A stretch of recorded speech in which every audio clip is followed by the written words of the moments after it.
Hello and welcome. You're tuned in to Embodied Astrology, and my name is Renee Sills. I'm a consulting astrologer and somatic educator, and I'm here to offer Virgo season ahead horoscopes for your sun, moon, and rising signs. Virgo season extends from August 22nd to September 22nd in 2024. Regardless of your sun, moon, or rising sign, you also have Virgo in your chart. In this season's readings, I'll be focusing on how the astrological influences of Virgo season resonate for your sign, and how you can tune in best with this season's influences and needs.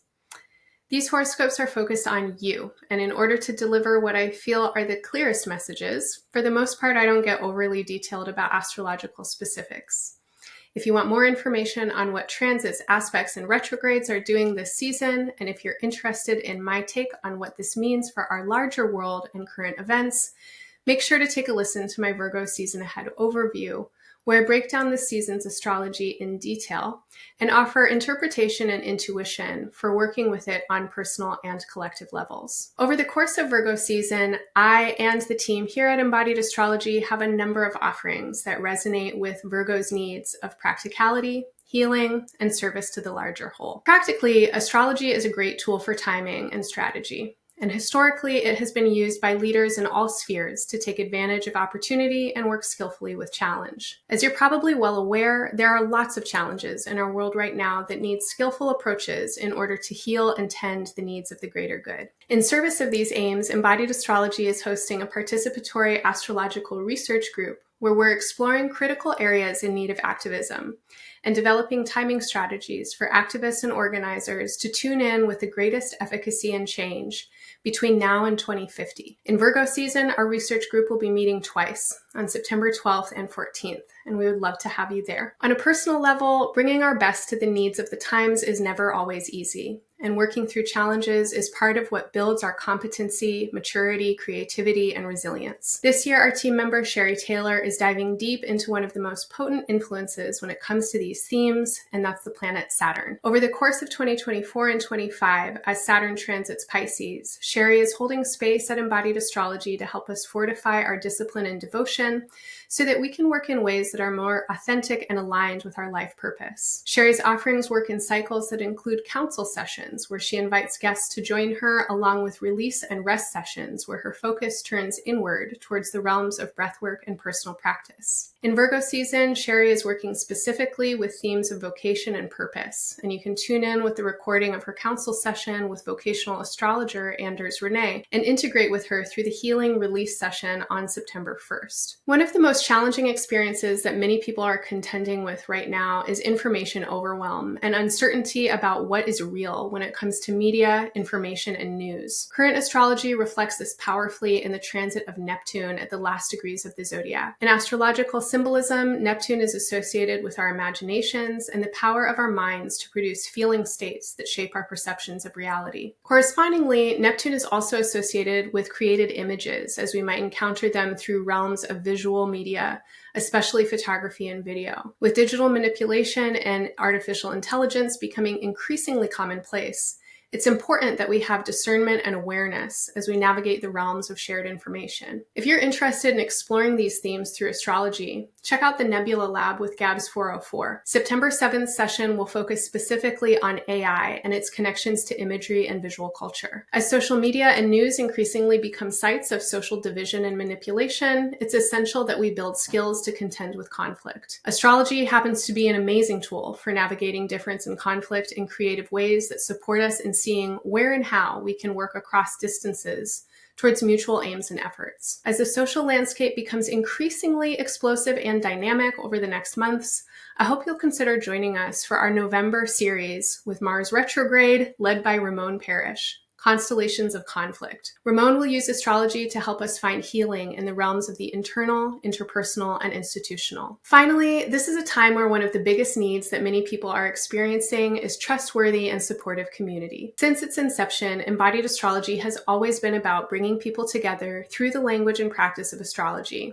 and we continue to offer nourishing and soulful communal spaces monthly and weekly. Once a month, you can join us with Janata Petrus for the Full Moon Artistic Alchemy Spaces, where she'll offer prompts and practices for working with the full moon's influences, the seasonal cycle, and your natal chart. These spaces are rich with support for sustaining through the ups and downs of life with creativity and joy. Join Janata on September 15th for the Pisces Full Moon Edition, which is sure to be an extra potent one, as that full moon is also the first lunation of this year's second season of eclipses. For weekly support, you can find me every Monday in Somatic Space, where we work with the astral influences of the week ahead through gentle and adaptive movement practices, guided meditation, breathwork, and visualization. These sessions are meant to set you up to meet the moment and cultivate mind, heart, body practices that help you align with what astrology is asking for now. Finally, for those of you ready to get offline and into dimensional space together, I hope you'll consider joining me October 24th through 27th for an on-land retreat at the Eco Dharma Center in Colorado's Rocky Mountains. Together with Ramon and Michelle Gabrieloff Parrish, we'll be exploring the intersections of astrology, embodiment, and environment. You can learn more about everything I just mentioned through the links in our show notes or at embodiedastrology.com. Last but not least, I hope that you find this work supportive, and if you do, that you will support us in turn. The best ways to do that are to subscribe, follow, like, and leave us comments, which helps our channels grow. Your one-time tips, recurring donations, and monthly memberships are so appreciated, and they sustain the production of this work. Thank you. Now, onto your horoscopes. Hello, Leo. Welcome to Virgo season. This reading is for all of your Leo placements, especially Sun, Moon, and Rising. I'm going to go through your Virgo season horoscope in 3 parts, focusing on your head, your heart, and your belly, or what's practical, what's healing, and what is of service to the continuity of the greater whole, or life as it moves through you.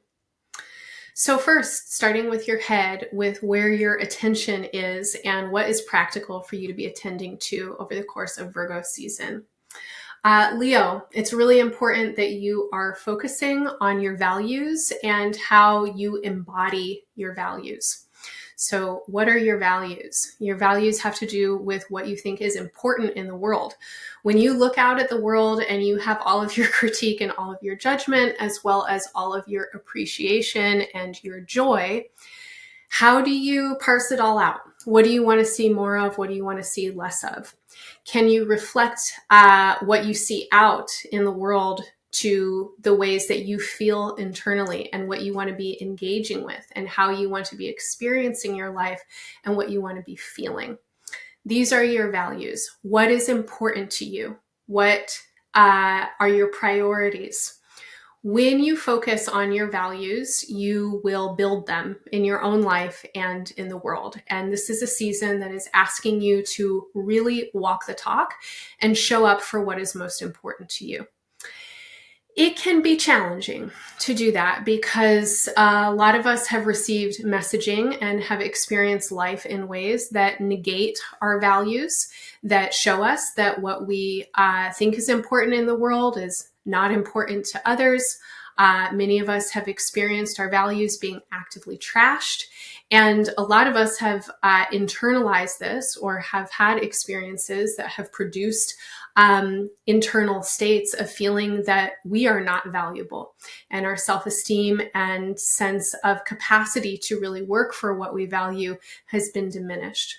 So this is also a season for you to be working to clarify and attend to the places internally where you get disintegrated or out of alignment with your values. There may be ways that you know something is important to you, but you end up self-abandoning because you're concentrated on somebody else or what you think they want, or what the world is telling you that what you think the world is telling you that you should be, or something along these lines.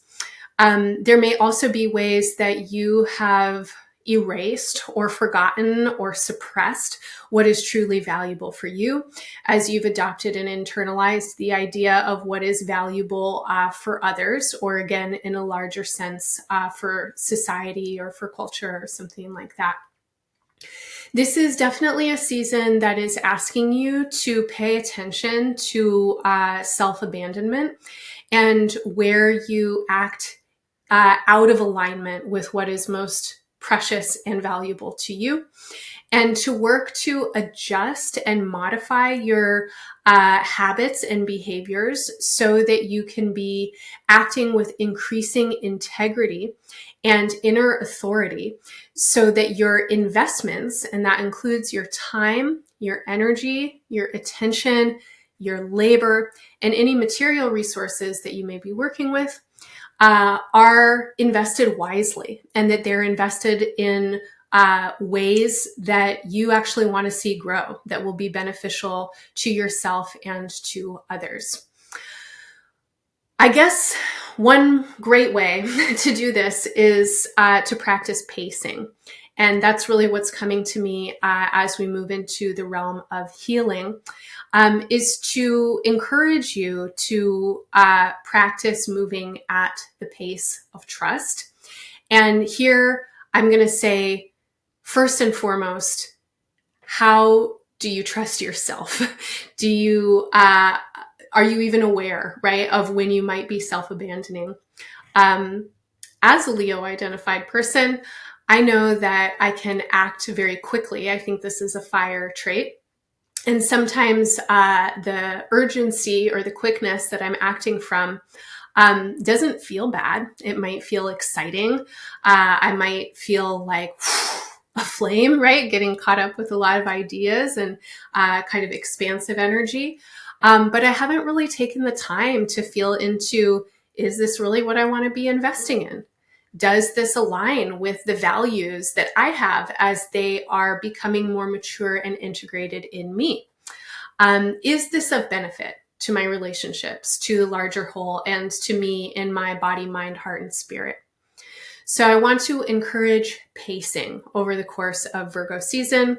We are also working with a Mercury retrograde throughout at least the first week or so of the season, and with the shadow of Mercury retrograde into the first week of September. And so pacing is always on the menu when we're working with retrograde energy.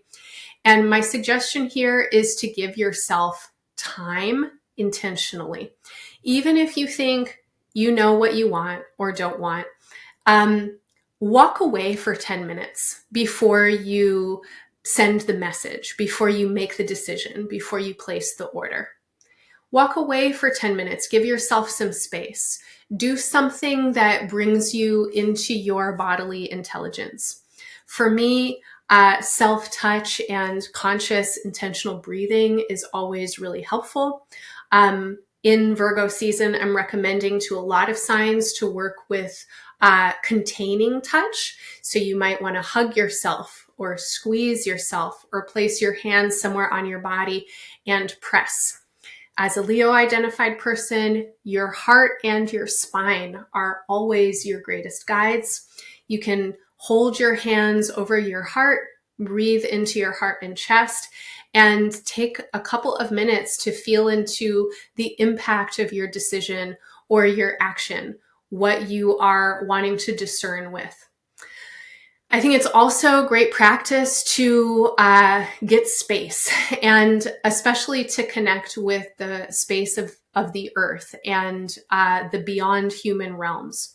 So pacing yourself by taking a walk, stepping outside, maybe counting the leaves on a tree, or noticing the slow growth of a flower or the movement of a non-human relative, could just help you take a pause and get some space, which will contribute to greater perspective and more integration in your body mind as you then come back to whatever it is that you're doing.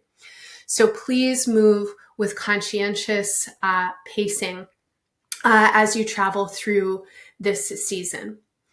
Now, when it comes to healing and to the ways that you can be your own healer, I really want to emphasize that your body is very wise and that your energy is connected infinitely. And when you affirm your sensitivity, you then are able to more deeply connect with your innate wisdom. Your healing over the course of Virgo season and well into the next couple of years requires you to care skillfully for your sensitivity. You are connected to everything and everyone around you, and everything and everyone around you has an impact as you do on them as well. It feels like your intelligence is asking you right now to take responsibility, to grow your responsibility, basically to mature. Your emotional, psychic, and psychological intelligences. And the feeling I have is that this comes through recognition of your sensitivity.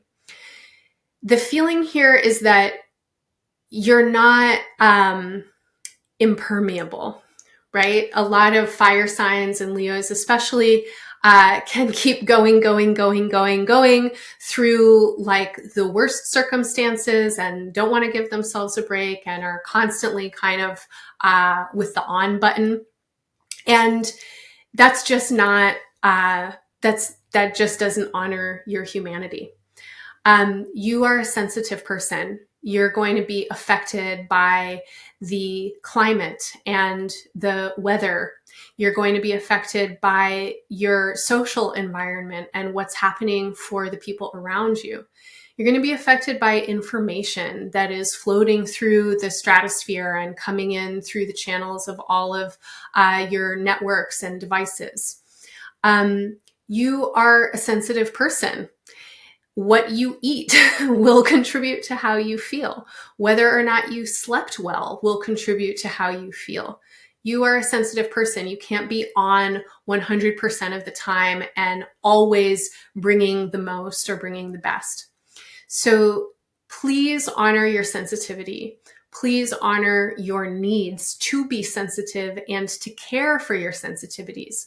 This could look like recognizing when you're tired and saying, I need to go lay down, recognizing when you're overwhelmed and asking for a break, recognizing needs for comfort or attention and affection and giving that to yourself or asking for it from someone who you trust. Again, pacing is really important. You may need time to feel it out with some things, and it is healing for you right now to give yourself time and to not rush. I especially want to ask you to pay attention to these themes around the new moon and the full moon over the course of Virgo season. We have a new moon on September 2nd, a new moon in Virgo, and a full moon in Pisces on September 17th.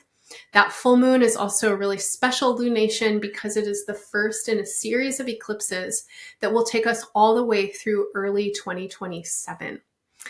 Over the course of the next 2.5 years, and certainly over the course of the 2 weeks between the new moon and the full moon, Leo, we really need you paying attention to your inner body and your internal intelligences. Your intelligences will sometimes need to give you the message that they don't know.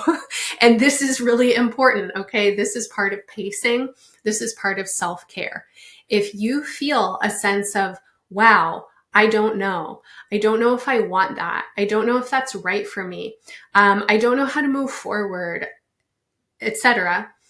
Your job is to give yourself a hug, congratulate yourself for noticing that you don't know, and then affirm that you can take the time that you need to parse it out, to discern, and then to communicate with whomever might be involved that you're going to take X amount of time so that you can feel it out. Over the course of these 2 weeks and these next 2.5 years, the more skillful you become in caring for and recognizing sensitivity in yourself and in others, the more you are able to build and develop and sustain what it is that you are trying to do, and the more effective lasting and generative your efforts will be. Now, along these lines of healing, I really want to ask you to notice patterning around anxiety and scarcity that might be coming up. I feel like a lot of you have some anxiety patterns that cause you to self-abandon or that lead you into pacing that's not caring for yourself, because there's a feeling of, oh my God, if I don't do it right now, it's all going to fall apart. Or you might be running real fast because you're on survival mode or something like that. Leo, if it's for you, you're going to be able to get it. And taking your time and making sure that your investments are the ones that you want to be making will only contribute to you getting what you need in the long term. Making decisions based on scarcity mindsets is not going to help you at all, ever, and especially right now, and especially for the foreseeable future. So please notice when your mind goes into a space of anxiety and worry that there is not enough, that you're not enough, that you need to somehow be better, move faster. The feeling that I have is that your self-esteem gets a little shaken and rattled sometimes by taking time or not knowing or needing to pause and draw your energy in. And it's like your ego consciousness is telling you that if you go and do, then you're going to get what you need to survive. But that's false. We need you to rest, reflect, care for your sensitivity, and work holistically with your interconnections so that you can sustain yourself and actually really get what you want, right? And make the good choices for yourself. And so then this definitely involves you affirming to yourself that it's okay for you to be how you are. It's okay to be sensitive. It's okay to be messy sometimes. It's okay to not know, etc. All right. Now, when it comes to a larger sense of purpose in the world and your greatest offering at this time, Leo, the realms of relationship are opening up for you in some really new and different ways. And there's a lot of transformation here. I think that many of you are recognizing that you want to work in collaboration with community in new and different ways. And it feels like you're starting to gain a different kind of awareness about how power amplifies when people are working together. So one person's personal power is one thing, but when a group of people can hold an individual, their power will amplify. It might not be the same kind of power, but the power will be integrated and distributed. And my feeling here is that you are ready to work smarter, not harder. And the way that you do that is by working in relationship. And I don't know what this means for you. So it could mean that this is a period of time when you're really cultivating skills of delegation or asking for help. It could be that you are more open to other people in new and different ways. It could be that you actually have more discernment around who you want to be connecting with and how, because you recognize that there are long-term potentials. Over the course of Virgo season and even into the next couple of decades, your greatest contribution will be working skillfully with others. So as you cultivate and develop these capacities to tend to your sensitivity, to your needs, to really walk your talk and integrate your values, this makes you a much more reliable, trustworthy person, and it puts you into a position that Leo wants to be in, which is basically a position of leadership. But we're not looking for an isolated leader or an individual who needs to carry all the weight of a community. We're looking to build communities of individuals who know their own potential for leadership because they know that they're sensitive, they know that they're human beings, they know that they have needs that require them to go inwards as well as express outwards. And this is what I see you trying to model. I feel that you are really wanting to cultivate and develop a relational experience, and that includes your one-on-one. It includes your friends, your larger networks, organizations, and affiliations, and also however you feel the concept of family. My sense is that you're wanting to cultivate experiences that are more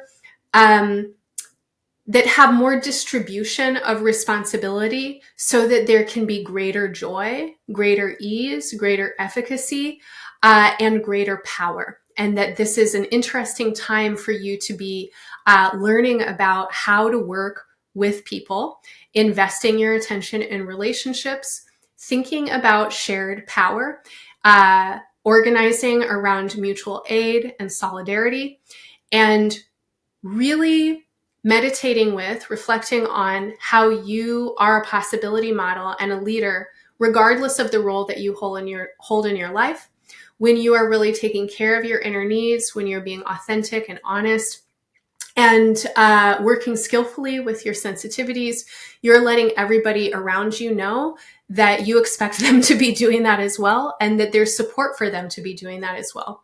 When we have groups and communities of people who can skillfully and maturely take care of their own sensitivities, put themselves down for naps when they need them, right? Work skillfully with pacing, know when they don't know how to take care of themselves when they need care, etc.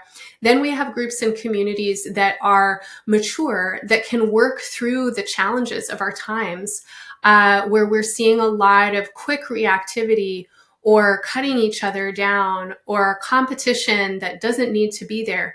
I feel like a lot of you have some sense of wanting to be social healers or social activists, and to give us all examples of what society could look like if individuals were given support to be awakened, conscious, and response able.